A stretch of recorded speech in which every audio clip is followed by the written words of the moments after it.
লোকসভা নির্বাচনের আগে আবারও গুলি চলল উত্তর ২৪ পরগনার ভাটপাড়ায়। ভাটপাড়া পুরসভার ১৭ নম্বর ওয়ার্ডে প্রকাশ্যে গুলি চালানোর অভিযোগ উঠল বিজেপি কর্মী প্রকাশ চৌধুরীর বিরুদ্ধে।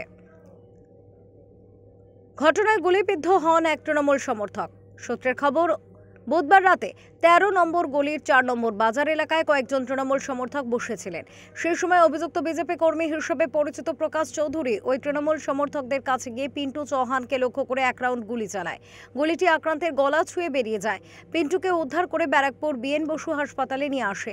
সেখানে চিকিৎসাধীন রয়েছেন আহত তৃণমূল সমর্থক। এই ঘটনা জানাজানি হতেই বিএন বসু হাসপাতালে উপস্থিত হন ব্যারাকপুরের তৃণমূল প্রার্থী পার্থ ভৌমিক, বিধায়ক সোমনাথ শ্যাম সহ তৃণমূলের অন্যান্য নেতৃত্বরা। এদিন পার্থ ভৌমিক বলেন, ঘটনাটি দুঃখজনক, তবে ব্যারাকপুরে যারা গুন্ডামি করছে আর মানুষকে গুন্ডামি করে ভয় দেখাচ্ছে, এটা আমরা শেষ করব। ইন ডিটেলসটা আগে ছেলেটাকে সুস্থ করে বাড়ি ফিরে নি। ছেলেটার নামও বলে দিয়েছে কে গুলি করেছে, তার পরেরটা পরে বলবো। আগে একটু ছেলেটাকে সুস্থ করে দিই। ওকে তো আগে হ্যাঁ তো তৃণমূলে, কিন্তু আমি পুরো ঘটনাটা না জেনে আগে ওকে সুস্থ করে নিই, তারপরে ও যদি সুস্থ হয়ে যায়, কারণ গুলিটা বেরিয়ে গেছে।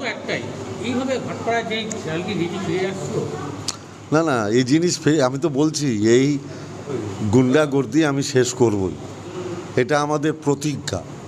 যারা ভাবছে এই গুন্ডামি করে ব্যারাকপুর মানুষকে ভয় দেখিয়ে রাখবে, তাদের এই দিন ৪ তারিখে শেষ হয়ে যাবে। এটুকু দায়িত্ব নিয়ে বলছি। অপরদিকে অর্জুন সিং এর বিরুদ্ধে আনা সমস্ত অভিযোগ উড়িয়ে দিয়ে অর্জুন সিং বলেন, অভিযুক্ত প্রকাশ চৌধুরী বিজেপি কর্মী নয়, পুলিশ ভাটপাড়াকে উত্তপ্ত করাচ্ছে। করে কোন পার্টি না করে, এর তো খাতায় লেখা আছে, পুলিশের খাতাও আছে। মনোজ পান্ডে বলে যে বিজেপি করে, বিজেপি অনেকদিন ধরেই বিজেপি করে। কে ছাড়িয়ে নিয়ে এলো? বিজেপি করে, তো বিজেপি করে তো যার গুলি লেগেছে সে কি বলছে? সে কিছু বলেছে? বিজেপি করে না সিপিএম করে? ভোটের আগে এমন ঘটনার পিছনে কোনো রাজনৈতিক প্রতিহিংসা নাকি ব্যক্তিগত শত্রুতা রয়েছে তা এখন তদন্ত সাপেক্ষ। যদিও ইতিমধ্যেই ঘটনার তদন্ত শুরু করেছে পুলিশ। ব্যারাকপুর থেকে প্রতীতি ঘোষের রিপোর্ট, ওঙ্কার বাংলা।